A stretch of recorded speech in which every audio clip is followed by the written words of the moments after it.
And just, I don't know, I think it might be worth for somebody who is new to your show and in your audience, just for a moment, what's a turnkey provider? Is basically a company. I always describe it. They find an ugly duckling in a good neighborhood. They buy it, and it's typically the ugly duckling because the owners, for whatever reason, didn't want to. Hello, you're listening to Ready, Set, Go Real Estate Investing Podcast, presented by Brandon Elliott. This show will be going over all aspects of real estate investing and is intended to educate, motivate, and prepare you to take action on your first or next real estate investment. For more information, please visit BrandonElliottInvestments.com. Thank you for listening and enjoy. Welcome back, everyone, to Ready, Set, Go Real Estate Investing Podcast. I'm your host, Mr. Brandon Elliott. I'm excited today. We got a company based out of San Diego. This gentleman is over enjoying Spain right now, which sounds incredible. But what's really cool is that these guys are really focused. The bread and butter here is being a turnkey facilitator in one fashion or another, educator, and showing the average person how they can invest in real estate without all the headaches, all the the nuances in between and all the headaches, right? We just want to avoid that because real estate can definitely be simplified, but some people don't have all the time, all the energy, efforts. They don't really want to put in all that work and headache that can go into it, the learning curves, dealing with real estate or properties in general. There could be costly mistakes that could definitely put you in the wrong direction. But with that being said, we truly believe that every single human being out there should get at least 3 properties or more underneath their belt for a backup plan, for a retirement, for not putting all your eggs in one basket, counting on your employer because they could let you go at any given time, right? So having real estate can get you the tax benefits, the cash flow, the appreciation, and so much more at the end of the day. It gives you more strength. And so, really excited to have you on today, Axel. How we doing? How's Spain today, my friend? What's what? How's Spain today, my friend? It's good. It was slightly cloudy, but it's like permanent spring, basically. That's right. So talk to me. Anybody out there that doesn't know who you are, where you're from, about the company, do you mind just giving that 30,000 foot view for us? Yeah, absolutely. So Ideal Wealth Grower was founded after I had started develop my own real estate investing portfolio, and people, friends, family, anybody else started urging me to also make what I learned and, the path that I went available to others. And it became pretty clear. I mean, that was at a time when we were living in the Santa Barbara area, which, is not that far from where you and I normally are. And so it was pretty obvious that it would be hard to invest in that area because of just the price level that is there, and especially if you want to generate cash flow. That's how it all started. And ultimately, what we're doing now is 2 things. We're offering people who really want to learn how to do it so that ultimately they can do it on their own. I be their mentor and they can join our mentoring program. And then for people, and you mentioned earlier, all walks of life, which, by the way, also includes accredited investors. And the distinction that I make is there are many, many different ways how you can invest in residential real estate. Yep. But it's not that easy to have the combination of real control over the assets. It's really your assets, not a syndication. It's not a trust or anything like that. It's really your asset, and very little time that you need to constantly spend on managing or overseeing it. And that's kind of the niche that we found. And I applied it initially to myself, and now we're offering it to anybody who's interested. I love that. And so when did you start the company, and how many real estate doors did you have before creating this to kind of open up to friends, family, and the public? We started the business itself, the company, in 2016. Yeah. And we started the business for ourselves to then accumulate the properties. We currently have 10 properties, and we keep looking to add more on a regular basis. And in 2019-ish was basically when we started bringing other people in. Oh, that's so cool. Awesome. And how many people have you helped at this point? Well, purely from the investment side, several, I would say probably like somewhere below 100, but in the current, I call it the tribe of people who went through or are part of the mentoring program and investing, that's about 2 dozen, 3 dozen, something like that. Very cool. I'm not giving you these kind of precise numbers because over time we made a change. We started out with having basically a lifetime program. You signed up and then you were in it forever.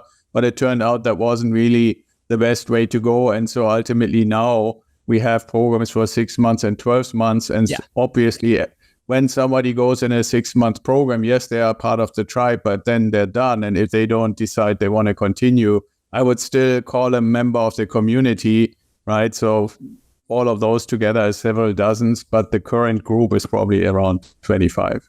Yeah, that's so good. I've made mistakes in the past with that as well, which you still get lifetime access to some of those founding members to like, an online course. But as far as the community growing, it really comes down to people need a beginning and an end time frame. Otherwise, they don't show up for a while. They may be in it for the first 90 days. Afterwards, they kind of take off for a year or so, come back and start asking amateur questions again. So it brings down the community a little bit. And you want an end point so that people can, maybe the first 90 days they take massive action. After that, a couple months, they kind of fall off. 6 months, they're like, oh, I only got 6 months left. Or, hey, I only got 3 months left. They you get more wind in their sails, I guess, to take full action. And then when they take full action, you get real results. So it ends up being a lot more impactful versus kind of that lifetime thing. They keep postponing it and not prioritizing. Yeah. And it's actually, I would say anybody, when you have a relatively narrowly defined way of going about something, after you've done it 2, 3, maximum 4 times, you have pretty much a good idea. Then it becomes more like an email. Hey, I found this deal. What do you think? Should I do it? Or do you see anything that's wrong with it? Which is not really mentoring or coaching anymore, right? And so you're totally right. After you basically had the opportunity not just to learn about it, but actually doing it a few times, then most people can actually go on their own. I love it. And how did you get your education? Try and error. Basically. Poor guy. Yeah. I could tell. I can hear the pain in your voice from saying that. Yeah, you do stuff. I was in the Air Force, if you look at my bio, and we were stationed in a location where they were building houses, and there were houses, and I thought I was smart by buying a house and then renting it to a fellow officer. And he honestly tried to claim that he had never heard that you need to open the chute of the fireplace, right? So he basically tried to make a fire without opening the chute. Basically all the soot, fire brigade came by to, because all the fire alarms went off and stuff like that. Lesson learned was in all our turnkey properties, we always, if there is one, we close off the fireplace, so. But that was like $5,000 worth of repairs just because, and how do you prove to somebody that you should know that, right? Like, and we didn't post signs around this fireplace, don't use or open the chute or anything. Yeah, that's just one little example how it can go. You can't fix stupid, my friend, and that's tough. And you weren't anticipating that, but that guy literally tried burning down your home, which is crazy. Yeah, but see, the thing is, for me, the lesson on keep this light is the guy was in the morning going out flying fighter jets with me, and in the night he claimed that he couldn't know that there's a chute in a fireplace, right? Yeah. It's like, do we really want him up in the air flying? Yeah, exactly. That was my question. That was seriously my question. That's impressive. I love it. Well, talk to me. How are you guys getting leads right now? And, what are some of the benefits of the turnkey solutions that you guys are offering? Yeah, so we have a podcast too. So maybe if you're interested, I can reciprocate and have you on my podcast. We are basically on all the different social media platforms. And we're also providing like a newsletter and articles and stuff like that about the specific things that we do. And I also go a little bit beyond because I feel it's important for our community or anybody to get a little bit of what's going on in the market, especially since we had this massive shift from the time before basically 2022 and now. But in turnkey investing, the real point is that we have developed this network of relationships. So the turnkey providers are obviously the core thing in the middle.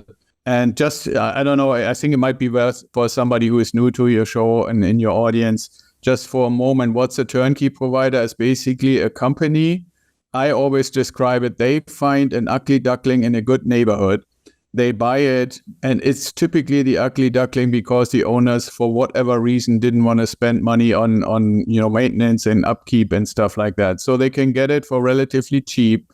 And the good ones, the ones that we work with, they have their own renovation team as employees.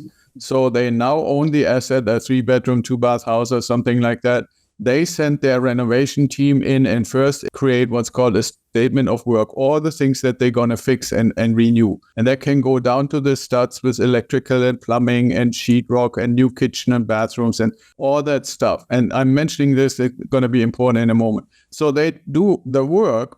And let's say they bought it for $50 and they put another $40,000 in. So now they're $90,000 into this property. And they obviously, as a business, want to make money. And the first time they make money is to say, okay, what is a relatively comparative property in the same neighborhood? And let's say that's 120. I know those numbers may be different from location to location. But so they would make $30,000. But because they do the comparative analysis similar to an appraiser, that's the sales price.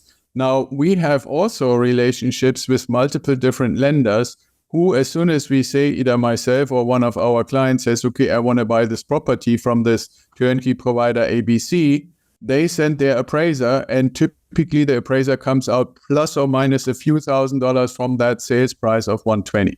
Now, here comes the part where it's important, why I call it, and it should be called turnkey provider. So they did all this. Now they put the price up. We said, okay, we buy it from you for 120. But before we go to closing, we encourage them to already find a tenant. And we want them to say, what do they think the price can be? And then we can use things like deal check and rentometer to see, is that a realistic rent? So the 120 house, we would want to see something like between 1,100, 1,200, maybe 1,250 in rent. Somewhere that gets us close or above the 1% rule.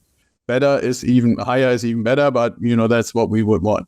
So now we actually get to the closing table and we're basically closing on the deal. We're getting our financing and we already have a signed lease agreement in place. And in the contract is also that list, that statement of work of all the things they touched, because that's a guarantee that anything they touched, if it breaks in the first year that the tenant is in there, is on that. Okay, and so then the last part in this is they also, that same exact organization that found the ugly duckling, made it into a pretty swan, sold it to us, got the tenant, they are also property management, right? And so with the closing, we're also signing the property management agreement. And this is ultimately how we can be then in touch with that turnkey provider once a month for 30 minutes to say, how's my property or my 2, my 3, my 4, my 5, however many you have with that particular one doing. And Ideal Wealth Grower is curating the properties, and we're always paying attention to where are they and how high is the performance. I think that's one of the biggest things. Most people who are generally interested in residential real estate investing, they have always only heard to look for buy low and sell high. Well, we want to build a cash flow portfolio for the long term. So selling is not the main point we're looking for. The main point is performance in cash flow. And that's why that balance between how much do you pay for it and how much does it rent for is so important. And then it's just rinse and repeat from there. I love that.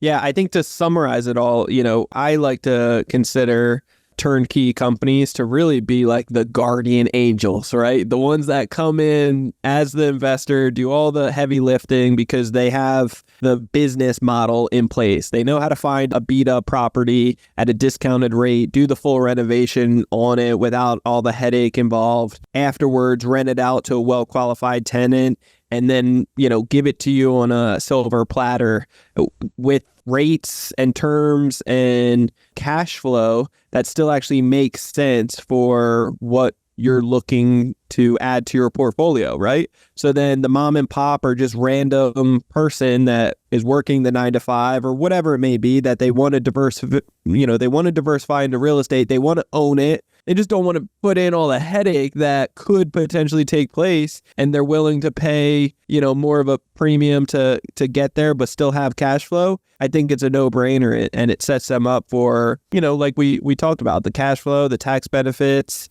the appreciation, and really just a backup plan, which is huge. You did mention the 1% rule.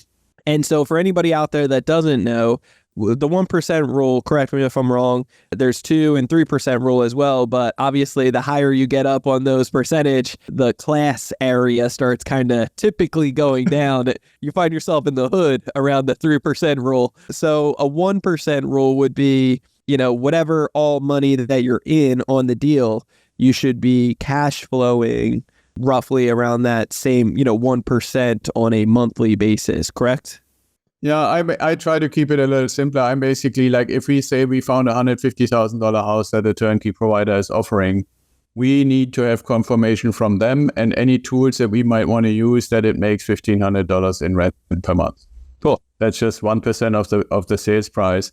And when you go in, even with the high interest rates that we have right now, and we do some creative stuff to keep the down payment really low in the area of maybe 10 to 15% instead of 20 to 25%, you still want to make positive cash flow, some money. And obviously in the first year or two, it's always very little, especially with high interest rate. It might only be $150 to $200 a month, but you want to have positive cash flow. And so when you keep that ratio at least to 1%, you will have some positive cash flow. Now, if you can get 2%, sure, but you have to, like you said, Brandon, it's totally true. And I don't really know any turnkey providers who want to touch even 2%, or very rarely, because their risk goes up. And if you don't mind, I want to point out where this point is, because some people might say, well, but wouldn't I save those $20,000, $30,000 that they make profit between what they bought it for, renovated for, and then put it on the market? And the thing is, like the big ones that we work with, they do 80 to 100 new houses a year. Mm-hmm. So if they, in one of those properties, find something that they didn't see initially when they went in and made that statement of work list of all the things they wanted to change, because suddenly they open up a corner and the floor is totally rotten and stuff. If you have a volume of 80 to 100, you can say, okay, on this one, we might not make $20,000. We might only make 10 because it was more expensive. If you're a single flipper or a wholesaler or a small operation, you don't have that opportunity, right? So the risk is obviously for them to mitigate.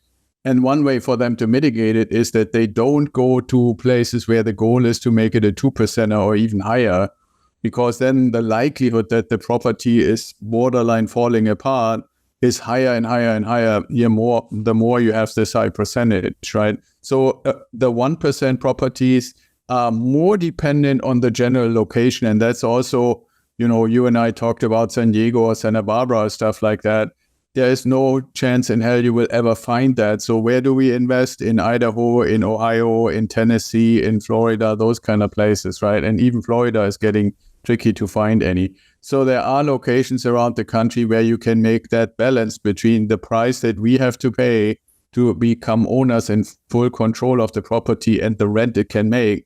Those are the places that are not necessarily where the majority of people live. That's just a fact. I mean, there's 40 million people in California and 60 or 80 million people up and down the East Coast, but there aren't the properties that make us the cash flow.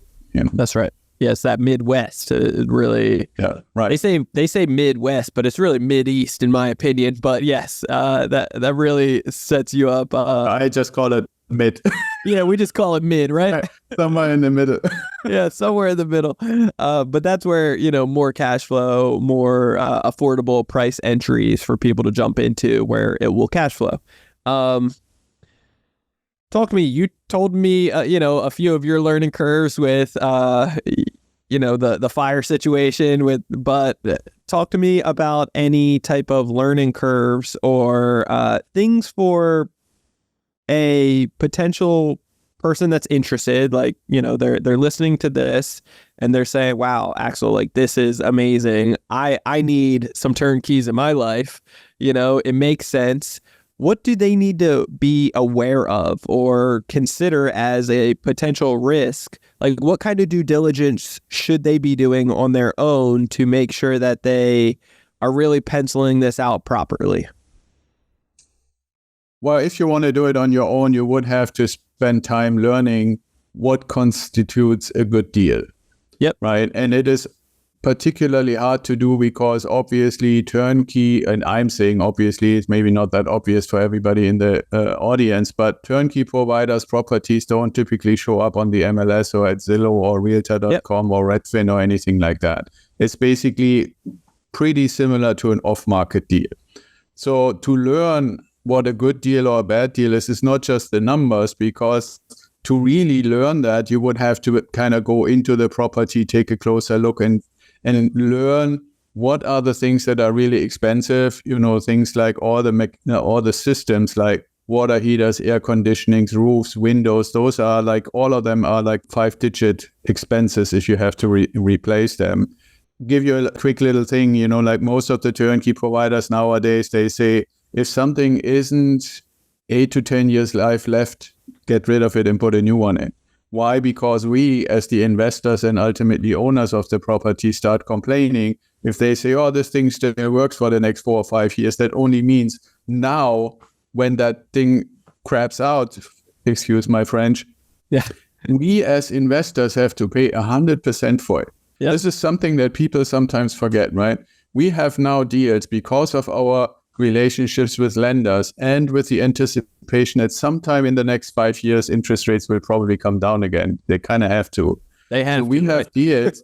We have deals where we can get into the deal for 10%, 12%, 14% down, when most of the time you hear as an investor, you have to pay 20 or 25%. Yep. What are we doing there? We're basically delaying the gratification of cash flow by getting less of our own money in, but then later get more cash flow when we refinance anytime in the next 5 years. But what I'm getting at is that money, imagine you need a new roof, a new air conditioning, a new water heater, and new windows. Just that is probably altogether you're looking at $20,000, $25,000. Now here's the difference. If we do this as part of the purchase, then, and let's say we get 10% down, then the whole thing costs us $2,000. If we do this 3 or 4 years later, we have to come up with those $20,000, $25,000 out of pocket, which means it has to come out of our cash flow that we made, right? So that's why it's important to say, okay, even if something is still functioning in a property, really pay close attention. How much reasonably is the life left? And that's why good turnkey providers and good analysts say anything that's not at least 5 to 10 years left, I think even more like 8 to 10 years left, or out of warranty. That's the other thing. We are big time proponents to say, if you get a new water heater, don't just get the cheapest one, get one with a maximum 8-year warranty, for example, right? So that's kind of the longest. You can get air conditionings, you can get up to 10 years, roofs, you can get 25 years. So also pay attention to the warranty of the items that are being put in. But the important thing here is, whether we do 10% down or 20% down, that means 80% of the costs of the thing that goes into the renovated property is paid by someone else. And people might say, yeah, but ultimately you have to pay it. Yes, but think about it. The money that you have in your pocket, these little green pieces of paper, what did a 20, something that has a 20 on it, buy you 10 years ago, 20 years ago, 25 years ago, and what does it buy you today? Now go do this forward, right? In the 30-year mortgage that you can get on that turnkey property, you're paying this water heater, this air conditioning, this roof, the windows, and all the other stuff that goes into over that whole period of time. That means every monthly payment, the purchasing power of these little green pieces of paper goes down and down and down and down.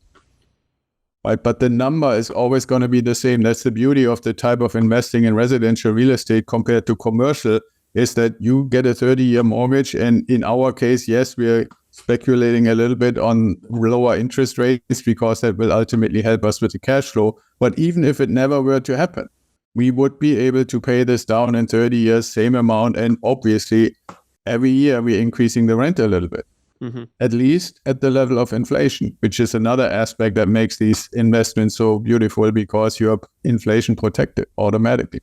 Yeah, that's very good. I love that. And I think that's a huge reason that so many people don't realize the inflation of like what that really does to your money. And just like you said, what that $20 was worth 20 years ago versus what it's worth today, what it can buy you, it's next to nothing. In California, we just read the other day that the minimum wage is $20 now for like fast food workers. It's like, absolutely, right? In-N-Out burger or stuff like that, for sure. I mean, the thing is, it shouldn't really be called inflation. Yeah. It should be called what's the loss in purchasing power.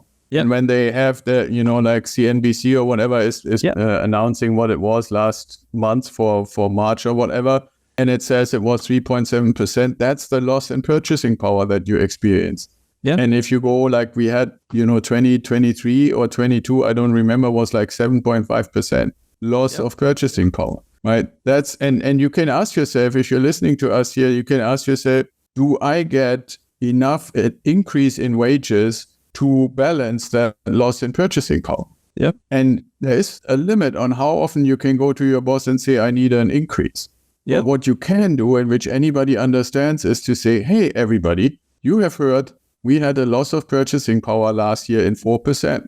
Sorry. The value of the house is still the same value as it was last year, so I have to make up for this loss in purchasing power. That's why I have to ask you to pay me 4% more in rent. Yeah, it's tough, and that's what's taking place. It's kind of like a domino effect, a chain reaction, and it's not helping really anywhere. And that's why, like you said, eventually rates will have to come down to kind of level things out and so forth. But it does make it more difficult at the time being. You mentioned as far as cash flow and kind of like capital expenditures, I think it's important to touch on just for a second so we don't just like glance over that for some of the listeners that may be kind of clueless a part of this. I always like to recommend a minimum of $200 to $300 per month on cash flow, but it's good to jump into deals that you can actually, like we said, it's you're hedging your bets against inflation. And you're betting on it, you're going to get appreciation over time. You're having somebody else pay down your mortgage, which is incredible. And if you're looking at your cash to cash ratio percentage, like if you have little for your down payment and you start getting with your cash flow, you're getting your down payment back within a year or two. That can be incredible in many ways. So for capital expenditure, for those who don't really understand, are you guys taking into consideration, obviously you mentioned kind of all the big ticket stuff, roofs, windows, HVAC, water heater, and so forth. For those items, if it's less than 5, 10, or I'm sorry, you said 8 years, I think 5 to 8 years left, you're basically just replacing it and trying to get the longest warranty attached. With that being said, are you still counting into the capital expenditure if it's got like 10, 12 years left, 15 years for the roof? Are you still adding in to get a true cash flow of what, if it rents out for $1,500 a month, it's a 15-year roof right now remaining. Let's just say it's easy numbers of $100 a month or something, to make up for that, for the replacement and inflation and so forth of whatever the hell that will be in 15 years. Are you actually minusing that from your overall gross income coming in?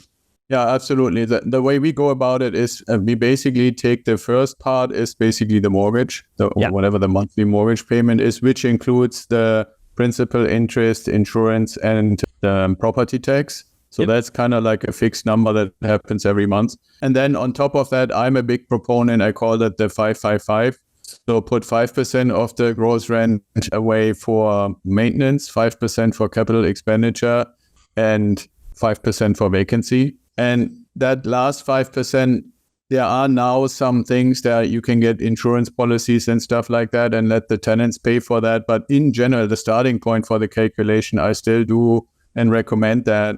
And so when you do the mortgage payment and the 8 to 10% property management fee plus those 15%, then you actually get to a true expense number. And then you want to still see, depending on how much your down payment is, I agree with you. If you do a 20% down payment, you should see something like $200. I used to say $300, but with the high interest rates, it's just really hard to get to $300. if you do less, if you say, okay, I go with a 10% down payment, you can also afford to have less cash flow because you basically later on get a much better cash on cash return. There's one little nugget of information that is sometimes forgotten, and I call that the pivot point. Because we are not doing this, your audience, you and I and my clients, we are not doing this to own one property. So one of the things that I believe a good mentor, a good guide should do is always for yourself and also for your clients, keep the big picture in mind. And the big picture is we want to build a portfolio. You know, not everybody necessarily needs to have 10 properties or 20 properties like I do, but you need to probably have at least 8 or 9 or 10 if you ever want to say, okay, I want to live purely from the cash flow. So does that then mean, if you take me, do I actually put 15% of the gross income into some kind of account from 10 properties? And the answer is no. And I call that the pivot point, where you say, how much is a realistic amount for the size of my portfolio? Now, I have a funny, some people call it funny. I would agree it's somewhat of a funny way to look at it. I asked my turnkey providers, if you had to replace a roof, how much is that? And they say $6,000 to $8,000, depends a little bit on the size of the house. So I asked myself, how many roofs are going to be damaged to a point that I'm not reporting it to insurance, but still have to replace it? And I came to the conclusion it's probably somewhere between 3 or 4 at a time. And then you translate these 6,000 to 8,000 into that, and you end up with a number of about 25,000 in my case. Now, you, Brandon, you might say, I want 20,000. Or somebody else might say, I think I feel better if I have 30,000. But if you really go and say for every property, you put 15% aside every month, as you keep adding more and more properties, there comes a point where your reserves have accumulated to $20,000, $25,000, $30,000. And that's the pivot point, where you can say, now I only have to put money back in if I take any money out. Right? Because otherwise the number that you would have sitting there in cash is just getting insanely high the more properties you add to your portfolio. And it really at some point makes no sense anymore, because there won't be that many repairs, especially if you're high quality property and maintenance is done in a proper way and property management pays attention to differentiate what is really something that is just wear and tear and where is it just mistreatment by the tenant and who needs to be held accountable for that. Right. And I have examples where I have tenants who have been in the property since I bought it. We once made a kind of agreed upon repair because they wanted to do something in the basement that wasn't really a livable basement. And I put some money in, they put some money in, they will never leave and they always pay on time. Right. So that's kind of the thing to know, that it's not a forever thing. You not forever have to, whatever your numbers are, mine are 555 or 15%. That's until you reach a comfortable number where you can say, whatever happens to my portfolio, I always have enough reserve. Yeah, that's so good. I love that. Well, man, this is very impactful. I think this information right here should be shared more, because there's so many people that don't want to roll up the sleeves and like get, into the nitty gritty or the risk factor of buying the distressed property or completing the full renovation and dealing with all of that, right? Like getting the tenant or finding the good property management company. So a facilitator like yourself that handles all that and really orchestrates it all for them in a professional manner and helps them with the proper education on what they need to know, the nitty gritty in between, and then sets them up with the alley-oop. I mean, it's a no-brainer, right? So I love this. How can people get a hold of you? And what does the future look like for you guys? I'm just curious, where do you plan on taking this? Okay, well, we obviously would love to have more people because, and I mentioned this before you hit record, because of the environment that we are in right now, if you think about it through the lens of an investor in real estate, we used to have competition from all the people who also wanted to get into residential real estate just to own it and live in it. And that market has pretty much dried up. I mean, you have probably heard, just like I have, how many brokerages and real estate agents are basically quitting because there's nobody buying anything, right? So what used to be, I was literally asked a couple of years ago by even our turnkey providers to, in 72 hours, to decide, do you want it or don't you want it? We have so many other people who want it. Now they keep sending me lists and lists and lists of properties, great deals. Sometimes they even incentivize, they pay closing costs or buy down the interest rate and stuff just to keep some movement in the market, right? So where the future is going, I believe what people are vastly underestimating or misinterpreting is everything to be anchored in this high interest rate, where I'm saying right now, you can get it down to a 10%, you make very little cash flow, but when the interest rates ultimately come down, you make cash flow like a killing, and you get the properties with all these incentives. I just, Brandon, for a moment, looking forward, just let's say in 2027, end of 2027, mortgage interest rates are back down towards 4%. There will be like a shark feeding frenzy of all the people who have been waiting to finally get into houses. And we will be lucky if we have 72 hours to make a decision. Well, I want to be in a place, and I want you to be, and any people in your audience to be in a place to say, you know what, I'm watching this. I'm so glad I bought in 24 and 25. Let these guys go crazy. That's the thing, you know. Yeah, I think it's really important for people to realize that supply and demand, right? There's not enough supply. Demand is still, in my opinion, still high, but there's so many people in fear mode because of the rates, right? Like we got so spoiled with the rates for a long time. And so they're not in fear mode. See, there are two things. Fear mode is one, but there are two other things. And I personally, if you ask me, think they're even more important. Number one is, even if they want to, they can qualify. Yeah, they can qualify. Right. So even if you're not fearful, you say, I just finished my master's degree. I've lived like a monk. Now I'm going to go and find myself a house. Yeah.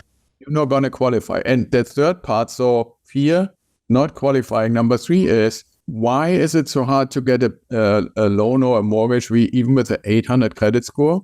Because the banks, even the big ones, have unbelievable trillions of dollars of unsolved loans in their portfolio and unsolved bonds that they're supposed to have as a reserve against these loans that are basically worthless. Now, they got all these gimmicks from the Treasury Department to say you don't really have to account for this. You can pretend that you hold them for the next 15 years and then you sell them at maturity. The reality is that will never happen. But what it means is they know we have crappy loans on the commercial side. We have bonds that are worthless. We cannot bring in any risk at all because this whole thing is going to blow up in our face. So fear, number one, then not qualifying, number two, and number three, they don't even want to lend because every new loan is an additional risk. That's partially, in my opinion, why the market is basically stuck. Now, obviously, anybody who doesn't have to move doesn't want to get rid of their 3% or 3.5% mortgage anyway. But what it means is, why are we, for example, now not doing the traditional mortgages anymore, but DSCR mortgages? Because those qualify on the performance of the property. I don't want to get too deep, but you can get a mortgage where you say it has to do with what a nice guy and a really hardworking guy Brandon is. Or you can say, let's look at the property. What does it cost? How much rent does it make? What's the ratio? And when it makes significantly more rent income than the payment for the mortgage is, then the bank can say, that makes sense. There is no risk. If we ever get this property back, we will be able to make that rent and pay the mortgage, no problem. Yep. So we're making almost everything DSCR these days. But those three things, fear, qualify, and the bank doesn't want a loan anywhere unless it's an investment that really runs the numbers. That's why the market is so stuck. And when it gets unstuck, then everybody will run as if it's no tomorrow. Yep. And then what is that going to do to the prices? All the prices are going to go skyrocketing up, I bet you. Yeah. And well, that's the other thing, right? Like you will have equity like you've never seen.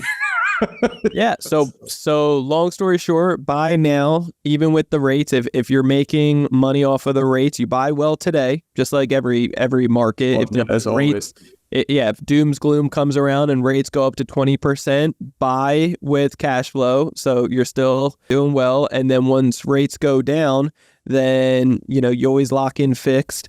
But once the rates go down, you can refinance because you already own it and you're going to get appreciation. You're going to get, better monthly payments and so forth. So all of that to say, the time to buy is now. Do not waste any time and it will set you up for success. But obviously, buy intelligently, make sure that you're cash flowing day one so that you're not just breaking even. You're not like you have some backup for the capital expenditures, vacancies, management, taxes. Insurance has been going up. I don't know about you, but my insurance has been going up the last couple of years on all of my properties. So just be mindful of all these things and it will set you up with a better, brighter future. So Axel, yeah, absolutely. I mean, that's also, I really appreciate that you just said that, Brandon, because when you and I believe I can say that, mean and say positive cash flow on day one, that means after your mortgage, after your property management, after vacancy, maintenance, capex, all those things calculated in, and you making $150, $200, $250, then you can say, I found a good deal. Yeah, that's good. I love it. Well, Axel, how can people get a hold of you? And you just gave a bunch of time for me and all the listeners. What can we do to give back to you? Well, I mean, you can just go to ideawealthgrower.com and find the button that pops up like 47 seconds after you got there to book a call, which I would love, and talk to as many people as possible. And if you want to get in touch directly with me, you can send an email to axel@ideawealthgrower.com and same thing. And then we can talk and see and set up a call and so forth. I always feel it's important to build a personal relationship first and say, hey, are we on the same sheet of music? Do we have goals where I can help you achieve your goals? And if you say, hey, I've always dreamt about a 100-unit apartment complex, I can send you people. It's just not what I can do. If you say, I want to have a portfolio of properties, so in 10 to 15 years, I can retire and whatever happens in the economy, I don't bother any longer and my family is secure, then we should talk. I love it. Well, Axel, I appreciate your time greatly. You're a wealth of knowledge. Listeners, I encourage you to reach out to Axel. He is just doing some incredible things and could definitely help you out if you're looking for more information about turnkey info. And with that being said, if you want to get a hold of me, you can always do so on Instagram. It is Brandon Elliott Investments. Otherwise, on Instagram, check out our new page for Credit Counsel Elite. Make sure you follow us there and love all of our little videos and all that fun stuff. But interact with us on there if you have any questions. As well as if you have not booked a call with us at creditcounselelite.com, what are you waiting for? We're teaching business owners just like you how to get $2, $3, $4, or even $500,000 plus at 0% interest. That's right. I did not stutter. 2, 3, 4, or even $500,000 at 0% interest in the form of a lot of credit, my friends, so that you can get this 0% interest for the next 18 to 24 months, put it to work in real estate investments, just like we have. Grow and scale your business, hire on more people, put it towards marketing, so forth. If you want more information about that, there's a quick 10-minute video on our website for creditcounselelite.com. I encourage you to check that out. It'll probably answer a ton of your questions. It will also give you more questions to ask, which will be intelligent ones that we encourage to just schedule a call with us. Get a second opinion today to understand exactly where you're at, where your goals are, where you're trying to go.